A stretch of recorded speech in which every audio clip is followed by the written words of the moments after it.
Hello everyone. Good morning here in Australia. Good evening wherever that it is. Good afternoon wherever that it is. Nice to see you all here on Zoom as well as Facebook and YouTube. This is our regular Sunday morning meditation followed by a talk. So thank you everybody joining me. Take a very comfortable sit and we will do a meditation. So first we will do the prayers before we start, and our meditation will be roughly about 30 minutes, 10 minutes, 3 slots of 10 minutes. And after that I will today give a special talk on the very special parting words that the late Kyabje Luding Khenchen Rinpoche presented before he passed away. So let's do the refuge prayer and four immeasurables, everyone. Oyenda Buddha Dharma Sangha Aitere Vedela Dhamma Bhavachu Ajendala Aishare Vadavadu and Abu Dada Sangha Aitere Vedela Dhamma Bhavachu Ajendala Aishare Vadavadu and Abu Dada Sangha Aitere Vedela Dhamma Bhavachu Ajendala Aishare Vadavadu. May all beings have happiness and a cause of happiness. May they be free from suffering and the cause of suffering. May they know a powerful happiness that knows no suffering. May they dwell in equanimity, free from attachment, aversion of those near and far. May all beings have happiness and cause of happiness. May they be free from suffering and the cause of suffering. May they know a powerful happiness that knows no suffering. May they dwell in equanimity, free from attachment, aversion of those near and far. May all beings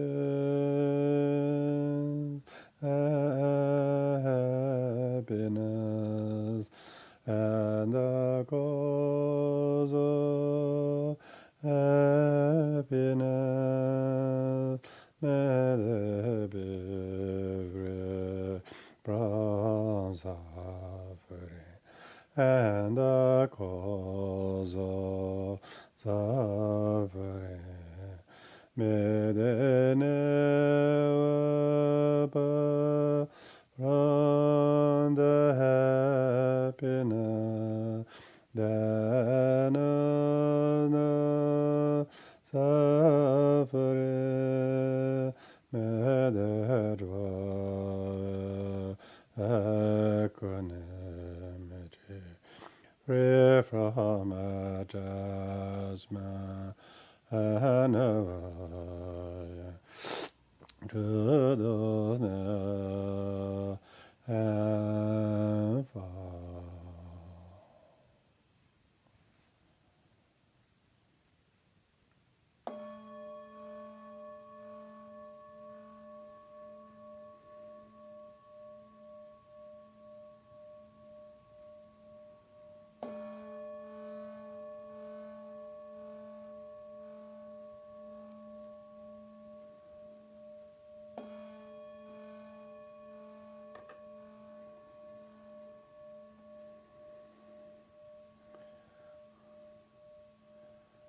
So bring yourself in a very good, still, correct meditation posture.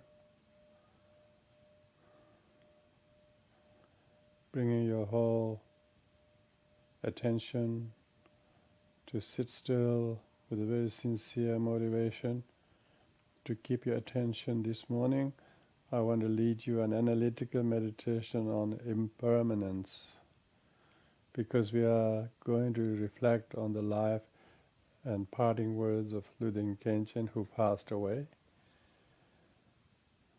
I want you to subjectively look at yourself. Who am I? And what I have gone through the changes.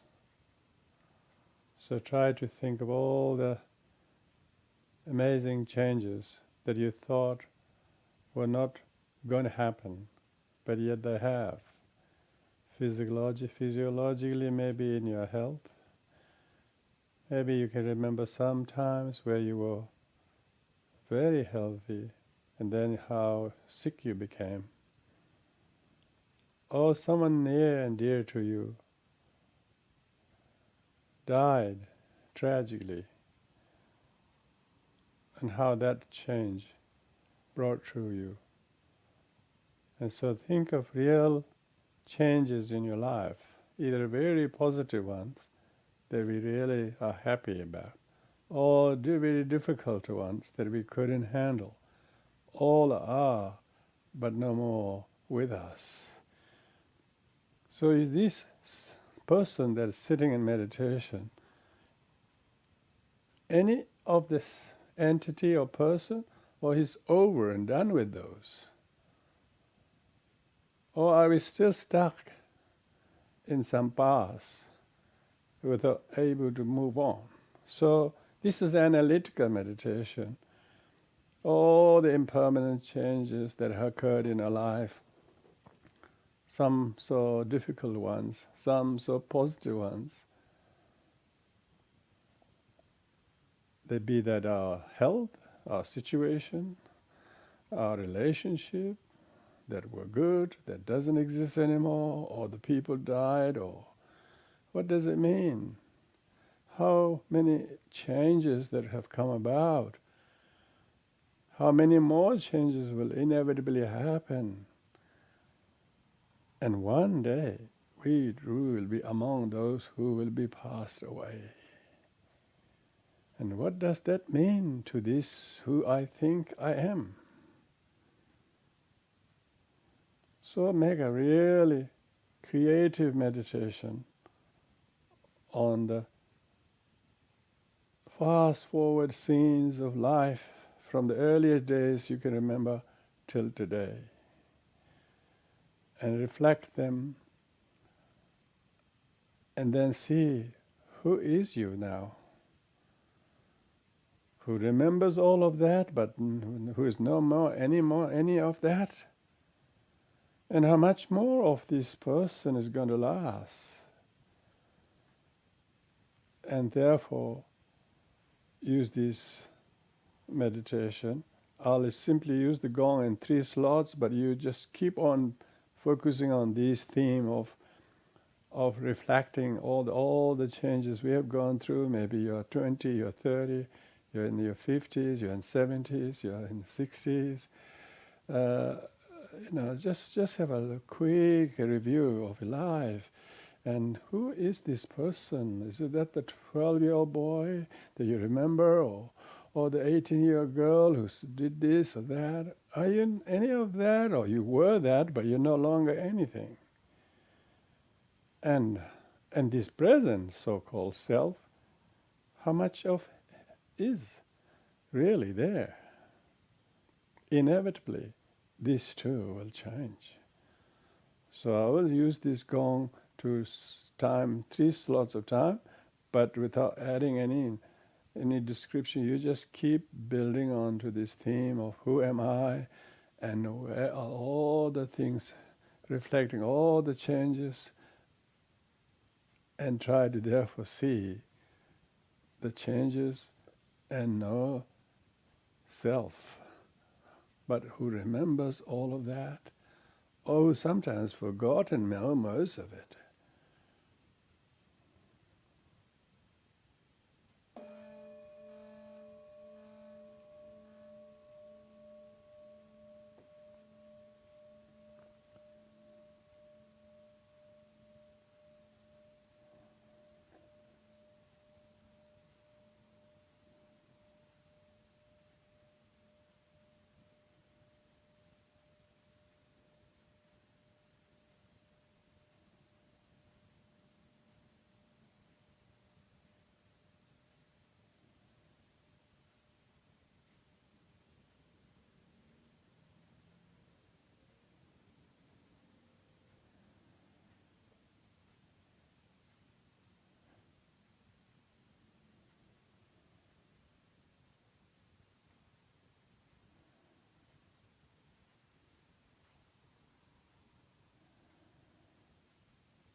So thank you for everybody joining. We just finished the meditation, and today I'm going to give a talk on the parting words of His Eminence late Luding Khenchen Rinpoche, who, as a 93-year-old great lineage master, escaped Tibet in 1959 as the 75th abbot of Ngor Monastery, and then he settled in India. He found the first Sakya monastery in exile in Gangtok, and then he has been leading the Sakya lineage followers, particularly Ngorpa, and he has greatly assisted to re-establish many monasteries as well as restore existing monastery in Ladakh, and directly also those in Mustang. So His Eminence has been amazing, great example of great Tibetan master who fled in exile and also did wonderful work. Not only that, His Eminence also traveled to Tibet back in I don't know exactly, in the 80s or 90s, and even in 2000. He traveled several times to Tibet and gave the ordination to many monasteries in eastern Tibet and so on. So anyway, last few years, of course, he was in a very ripe age, but always traveling every year to Bodh Gaya, where Lubding Labrang has built a beautiful house. And so this year, last year, they were doing very special long life prayers in Bodh Gaya by Derge community, and they made a very special long life offering to His Holiness Sakya Gongma Trichen and His Eminence Luding Khenchen Rinpoche, and he attended that very special ceremony.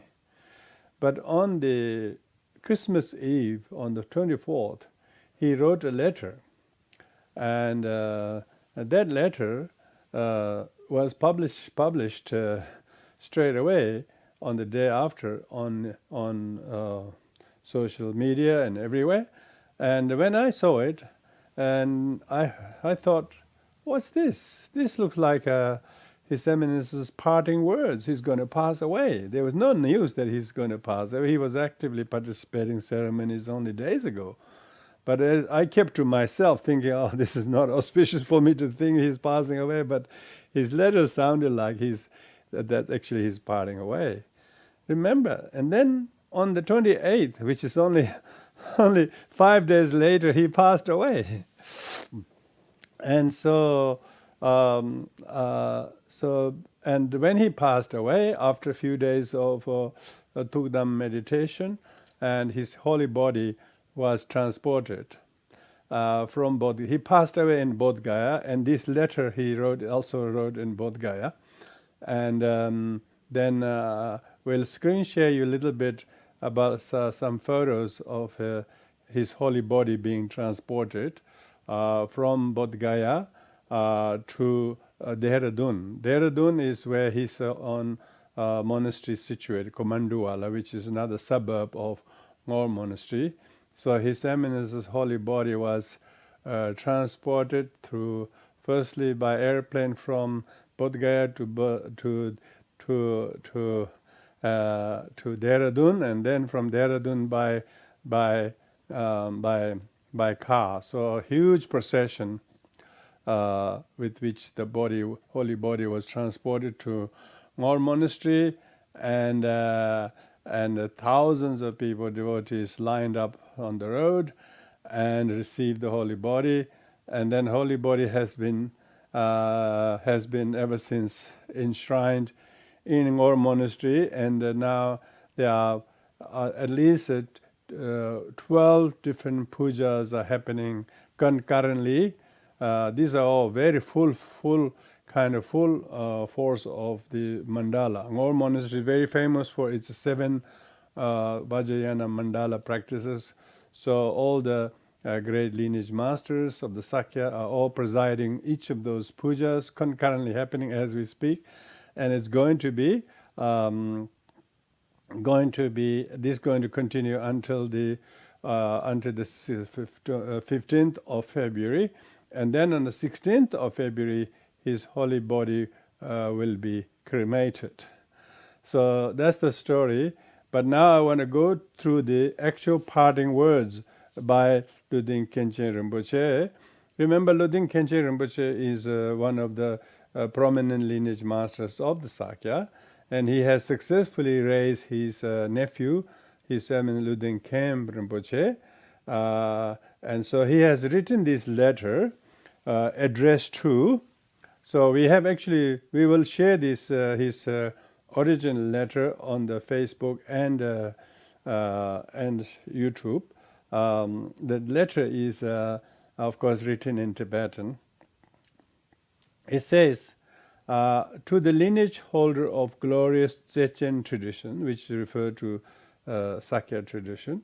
So he's actually addressing the letter to everyone, from the highest to the lineage holders, to Sangha communities, engage in theory and practice of Buddha Dharma. So he's addressing to everybody who is studying philosophically, as well as who are engaged in the meditation practice, who are rich in the threefold trainings. So he refers to people who are engaging in the three trainings. Three trainings are Tripitakas: the training of self-discipline, training in the meditation, and training in the wisdom. According to the sacred texts and realizations, Dharma communities, generous benefactors, and faithful devotees. So he's addressing whole community. When I read this, even though he does address to this everyone, from the lineage holders down to the faithful devotees, mainly this letter was sent to Tibet, because Ngor Monastery, of which His Eminence is the head, has the highest number of Sakya monastery in the eastern Tibet, as well as some in western Tibet and central Tibet, and some in Ladakh and Mustang, but most of the followers are in eastern Tibet. And where he has traveled few times, and he went every monastery, and he has ordained many thousands and thousands of monks. And so he is basically the one who has rejuvenated the Vinaya lineage in Sakya tradition, both in exile as well as in Tibet. So he's basically addressing to all of them. So that's his. The letter is being addressed to all. I'm very delighted to hear that you are all in good health and engage in wholesome activities and supporting the teachings of the Buddha in general and particularly. So His Eminence greatly rejoices the fact that everybody down in eastern Tibet and wherever they are all working very harmoniously, and you wouldn't believe how well those monasteries are maintained in Tibet, in the eastern Tibet, where things are a little bit much more relaxed than in Tibet Autonomous Region. So there, some of the Ngorpa monasteries are amazing, thriving, and they're definitely doing so well in the trainings. You wouldn't believe that is under the same jurisdiction, because the heads of the lineages and teachers have worked very closely to the authorities, and they are not sort of facing many difficulties, restriction, but able to keep the three higher trainings. So Luding Khenchen Rinpoche and his own nephew Khenpo and many Sakya monks have visited only as recently as a couple of months ago, and so he keeps a very close contact with them. So he's therefore saying, I'm very delighted to hear all of that. Here he refers to here in exile, because in exile, so he's really sending the letter to parting word to his followers in Eastern Tibet. Here primarily His Holiness Sakya Gongma Trichen Rinpoche, that refers to the 41st, and their Eminence Khondung Rinpoches, that refers to the His Eminence Radnavajra Rinpoche and Gyanavajra Rinpoche, as well as the Sangha Vajra Rinpoche and Avikirta Rinpoche and Abhaya Vajra Rinpoche, all as well as the younger, Dungses and the Jitsumans of both Phodrangs, two Phodrangs. In Phodrang mean palaces. In Sakya, we have two families who take turn, who are both cousins and who are married and whose children are raised to become future upholders of the lineage. So he's referring to that.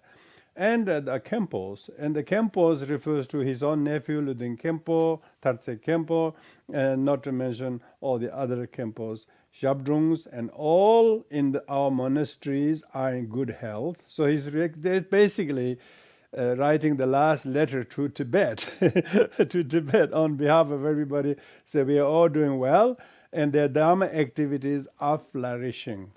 Indeed. You wouldn't believe in exile, last 20 years or 30 years, we have seen the hard work of all our leaders, and the monastic community has really come to fruition.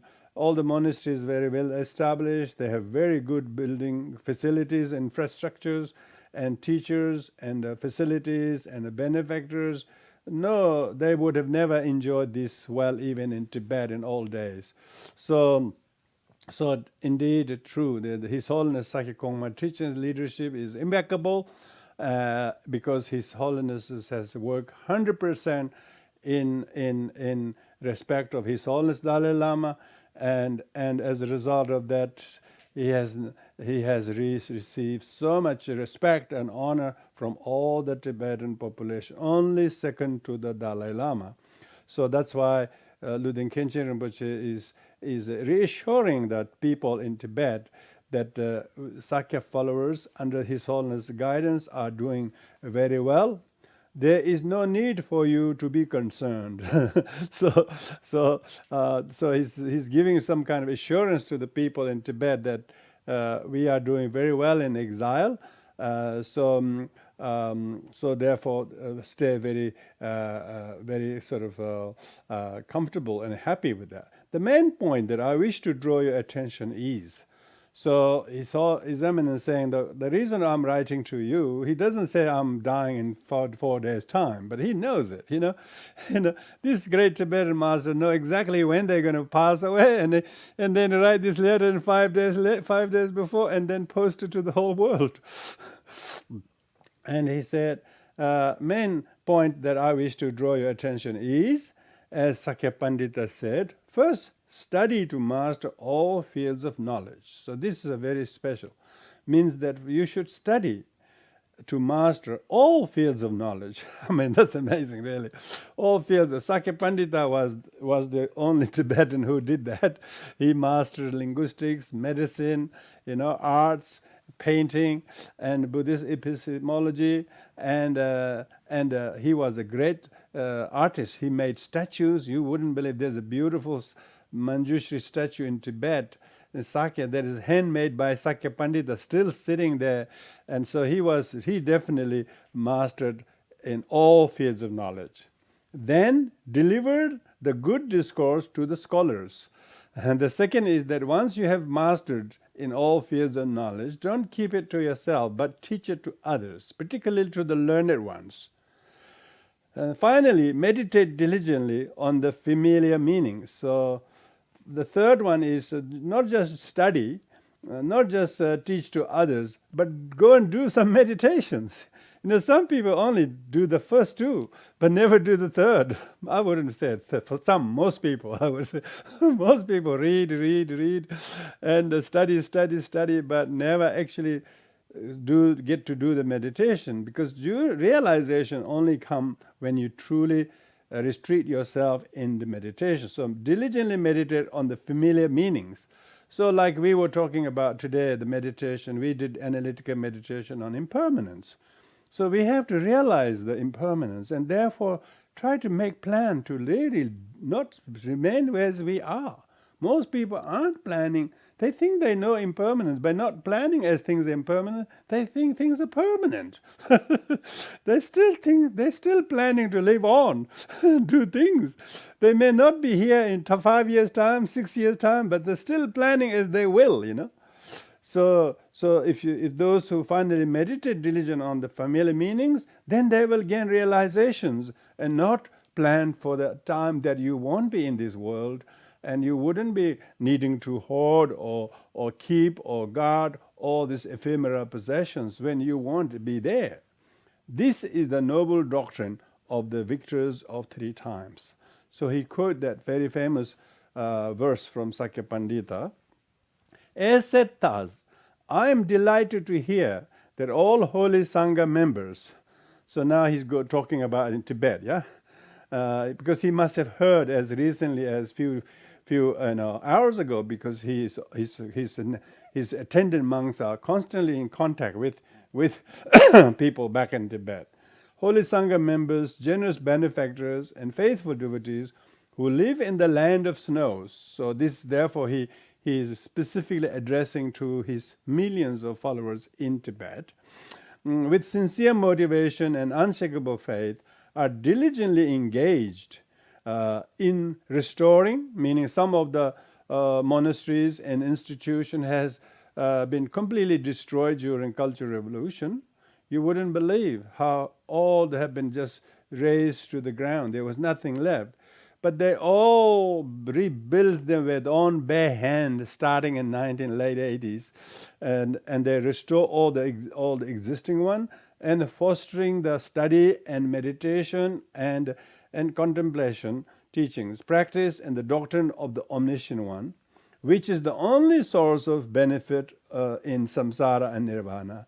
I strew flowers of praise for your wondrous threefold wheel of Dharma activities. So he's rejoicing and thanking them for their relentless activities of threefold Dharma activities. Threefold wheel refers to the study, the wheel of study. Wheel of second is meditation. Third is activities, Dharma activities. So he is rejoicing the fact what the work they have done so far in keeping up the supporting the teaching. Also concerning the future. Now because he says, I'm going, by the way, in 5 days' time. I'm not telling you just that, but what you have done in the past is remarkable. I have nothing but to rejoice and say thank you to you all. Then he says, regarding the future, Deshung Rinpoche said. Deshung Rinpoche is one very famous Tibetan Lama, and he quotes him, with study, sever outer doubts and fabrications. Meaning whatever you have studied, you use the study to sever and stop having doubts and endless questions and never having any clarity. Have some limit how much you keep asking. So sever the doubts, and then reflection on the doctrine's meaning dawns pith instructions. So if you reflect like the impermanent we meditated this morning, like the inseparability, like inevitably to part from the loved ones and everything you have, when you meditate on that, it will dawn some bit instruction to you. Oh, what does this mean? So I should not hoard anymore.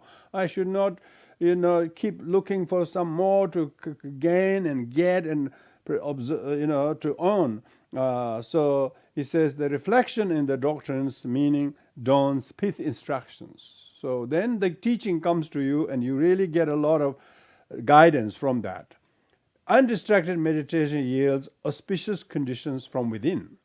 Yeah, so if you really meditate without any distraction, then you will have some clarification happening in your own heart, and you will gain the realization, guidance from your within.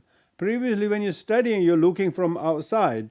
But real guidance and clarity comes when your meditation is carried. Homage to the crown of the holder of the Tripitakas. As said thus, the only doorway to achieve temporary and ultimate benefit and peace is study, listening, and contemplation. So he's referring to the importance of 3 Dharma activities. And meditate with renunciation, because people are meditating, but a lot of people these days do mindfulness, but just not with renunciation. Try to get more. Meditate to become successful. Meditate to become productive, or meditate to become great, successful leader, and all the people are almost like materialism. So meditation with renunciation, renouncing attachment, renouncing ill will, not do any more resentment, renouncing resentment. And so meditation should be done to get rid of some of the bad thoughts, feelings, memories, and deeply engage in the wheel of Dharma activities. Or by engaging in the ninefold conduct of the holy ones. So this is very important. He really spells out the ninefold activities of the holy ones. So what are the ninefold things we should do? He subdivides them into three. Firstly, threefold conduct of holy ones for the self, threefold conduct of the holy ones for the others, and threefold conduct of the holy ones for both oneself and others. So first one is threefold conduct of the holy ones is for oneself is study, reflection, and meditation for oneself. So if you are doing study and reflection and meditation regularly, then not saying I've done that before, and then as if you had sort of almost satisfied yourself. Always studying, reflecting, meditating for oneself. This is how the holy ones conduct their life. So that's three. It's a very important example, Sometimes people think, I've done so many years of study, I don't need anymore. I don't need to meditate anymore. I've done this meditation. I will go fishing. I'll go on a cruise. People want to spend $90,000 on a cruise. It's amazing. Of course they can do it. Of course, better that they did that than sitting there and nobody use it. So that's the first three. And the second three is for the sake of others is teach. First is teach. What you know, you should teach. Now I'm going to come out very soon, in a few years' time, asking people to teach because we should encourage other people to teach because they have been studying as many as years as they know, and they have been meditating, and they've been really thinking about the teaching a lot. Now they should learn to teach. They should teach for others. There are many people who will appreciate when you teach. You have no idea. I was never thought of becoming a teacher, but yet once you start to do, you wouldn't believe how many people appreciate. So to teach for the benefit of others, you should teach and engage in some debate meaning just intellectually try to exercise your rational mind, not for the sake of defeating somebody and winning, that kind of thing. Debate means try to use analysis. And write. Third one is write. Do writing from what you know, and you wouldn't believe how many people appreciate. Even if it's a small article, have it published, send it to your friends. First, maybe half a dozen friends may read it, and then they will share it. These days, you wouldn't believe how many can be shared. You don't need a publisher. They will share you. So these three, teach what you know to Dharma, to other people. Particularly, His Holiness Dalai Lama has been saying, to teach, you don't have to be a teacher. You have to be a studious student yourself and then share it to others. Real teacher is the Buddha. We are never teaching anything what the Buddha didn't teach. So we are always sharing what the Buddha taught and what come to realize ourselves. So never say, this is my original writing, that sort of very individualistic, grasping attitudes of modern education, saying it's my original research, my work, my finding.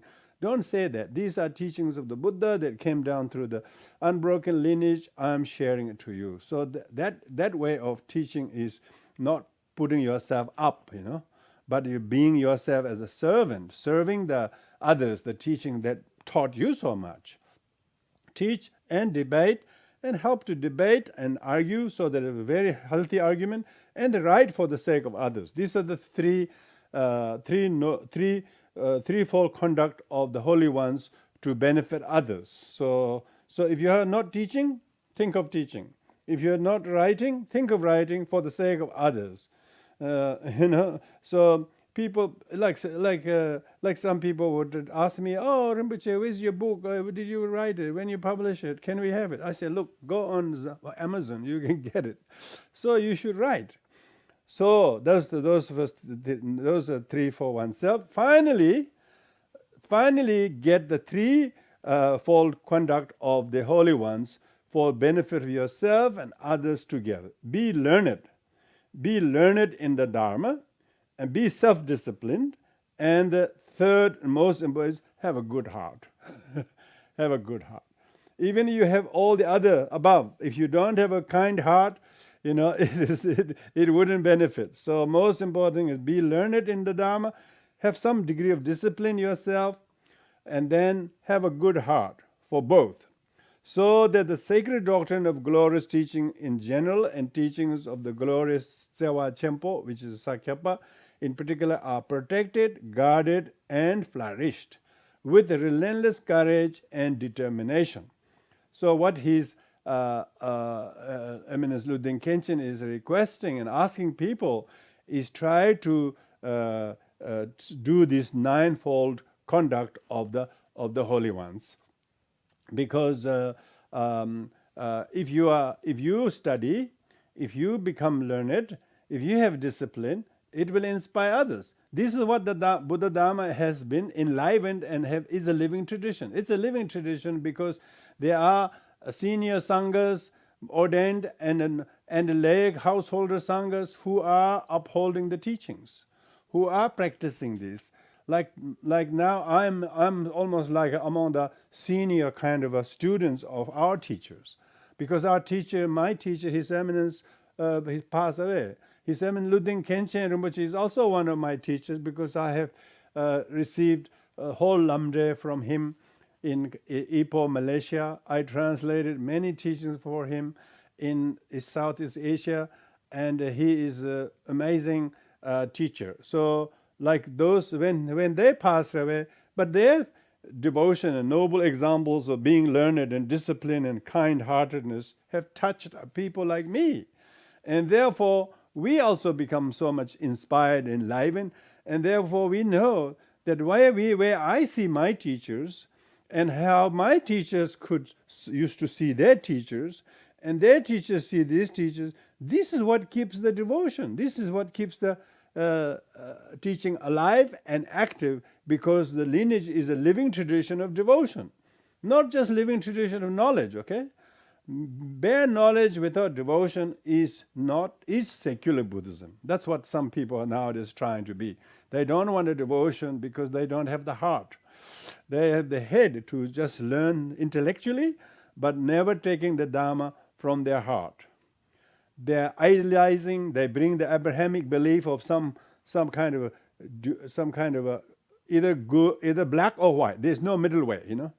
In Buddhism, the main thing is middle way. So therefore, your respect and your devotion to the lineage masters, particularly the current lineage masters, their teachers, is what enables us to be able to pass the baton to the next generation. If we teach it to others and we talk as we really have devotion to our teachers, that will inspire them.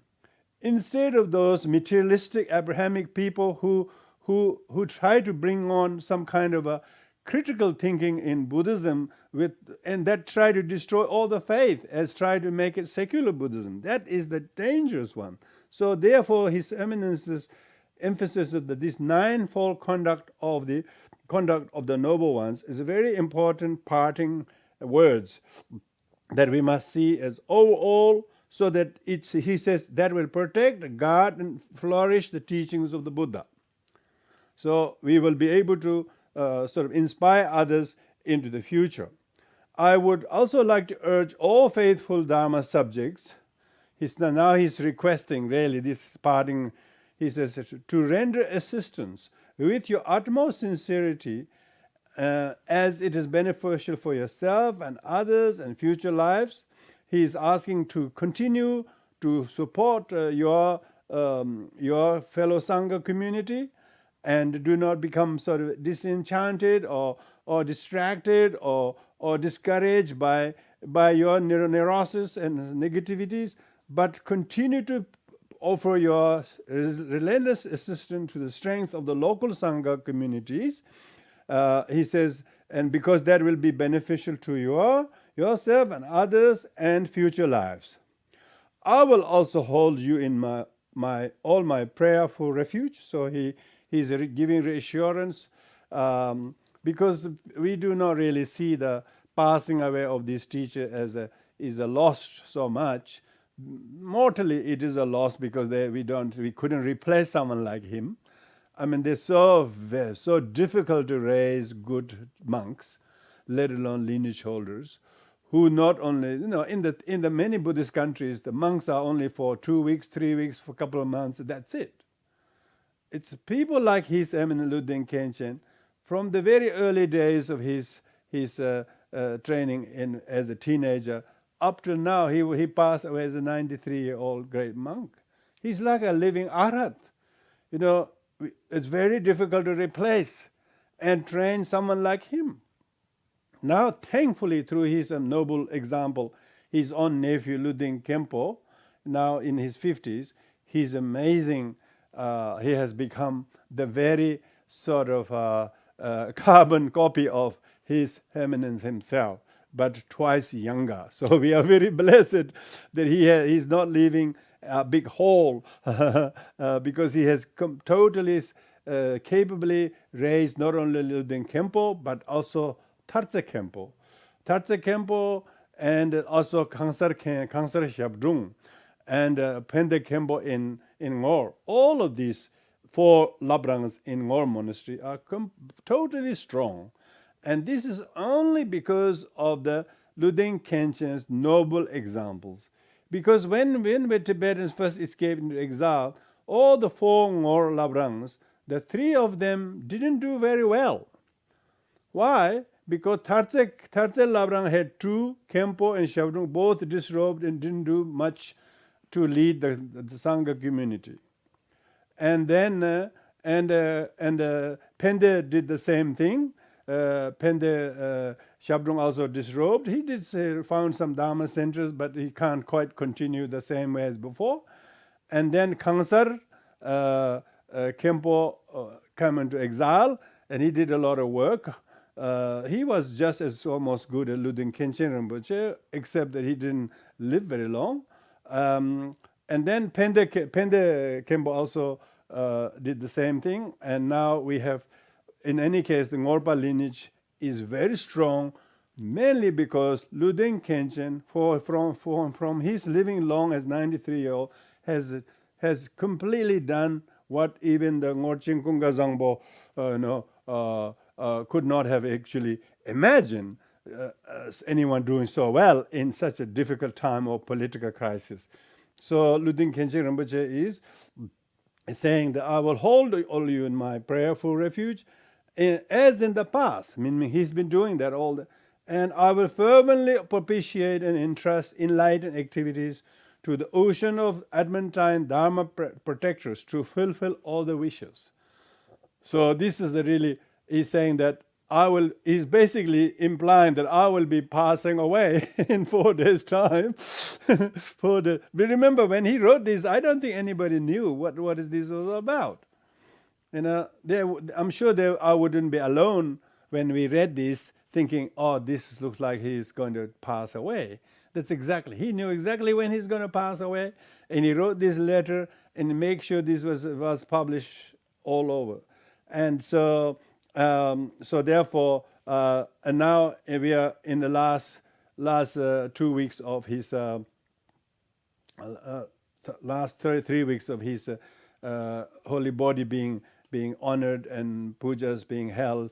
So it will be very important to pay heed to these parting words by Luding Khenchen Rinpoche, because he, of course, followers in the West are our followers, but we are not really regarded as a seat of Dharma, because we have small communities and followers, but we don't have the thousands and hundreds of fully ordained full-time monks and nuns practicing. So because Dharma is yet to be established in a full force in the West, but nevertheless, as a satellite of followers around the world, need to take notice of His Eminence's parting words, and therefore, okay, how do we support his nephew and the younger generation so that the passing away of someone like him doesn't leave a big hole and people become sad and lost and then depressed. And we shouldn't be doing that. We should now, those who have skill to write, those who have skill to teach, and now don't think that someone else should do all the teachings. And that's what really these parting words are coming across as everybody to lift their weight and contribute to the flourish, continuation of small Dharma communities. Of course, this also means, when we talk about the three activities, one of them is activity. Dharma is activity. Activity is administration. Center needs people to, any center and monasteries and big or small groups, they need at least office bearers. Office bearers, according to the Australian, you need at least minimum of 4 or 5, President, secretary, treasurer, public officer, and these things are minimum requirement. But someone has to put their hands up and do it because it is an office where everybody needs to contribute. So that someone will administer, someone will promote, someone will look after the books. We need all of those things. So those are the kind of nitty-gritty how to support a center. And not necessarily a person has to be very well versed in the Dharma, but they might have some skill. So we are trying to recruit people to take up those roles, because this is, I'm not really saying particularly our center concerned, but all the centers, quite a lot of the centers are no longer able to continue because those people who used to run are old and they could not do, and the younger ones and others are not willing to put their hands up. So they are actually thinking of closing down, and they wanted to pass down these various religious artifacts they have collected over the years, passing on. So this shows that we need to future-proof our activities by heeding to our teachers' parting words and render your support. Some of the rendering your support may not require to do much physically, because these days we can do remotely. For instance, you can help to do things from interstate. Quite a lot of the things you can do from interstate. You don't have to do physically unless you're coming to, roll your sleeves and put some bricks and do the mowing the lawn or whatever. We are not talking about that. There are a lot of activities nowadays can be done online through your it might be only 1 hour a week. Even that, some of them, actually the bulk of work doesn't really constitute more than 1 or 2 hour a week. That's all there is. But someone needs to say, I will do that. Otherwise, people think that so-called center, so-called temple, so-called organization have a team of people do. There are, but some people have personal life issues and they have to move on. And they could no longer live in the center, or because quite a lot of people have passed away, basically. So therefore, I would like to make everybody to pay heed to His Holiness's parting words, to render your really assistance, take up some roles you haven't taken before, and try to lift be one of the rafters that support the ceiling. Because if everybody does a little bit, then it helps. And I'm sure that means this also echoes with various other organizations with which you try to help and be of some help. So with this, I think we have taken your time, but very importantly, the parting words by His Eminence Luding Khenchen Rinpoche. His parting words will be posted on our Facebook and on our website as well, and YouTube, both in his writing in Tibetan as well as in English. So and then his cremation is going to happen on the 16th of February. I'm unable to go, but we are organizing to send a collection of donations to make a big offering on the cremation day. So anyone wish to donate something towards it, please send it to the treasurer in the general account. Say this is for memorial offering for Luding Khenchen Rinpoche, and we have our Dharma sister Catherine and Norbu who will be representing us in Manduwala on the 16th of February. So anyone wish to do that, please let our committee and center know. Then they will definitely make sure all your however small it is, your donation will go towards the big offering. You wouldn't believe the offerings in India is no small, It's thousands of people. They're feeding every day, as we speak. And they're going to do huge offering of cremation and construction of stupa and so on. So they will be all go to very good causes. So with this, we will conclude here. Thank you, everybody, joining me today on both of 3 platforms, on Facebook and YouTube, as well as here on Zoom with some of the regular regular participants. Thank you very much, everyone. So with this, we will dedicate the merits. May His Eminence Luding Khenchen Rinpoche's noble wishes be fulfilled. May we pay heed to his amazing parting words that we have just gone through today.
Thank you, everyone.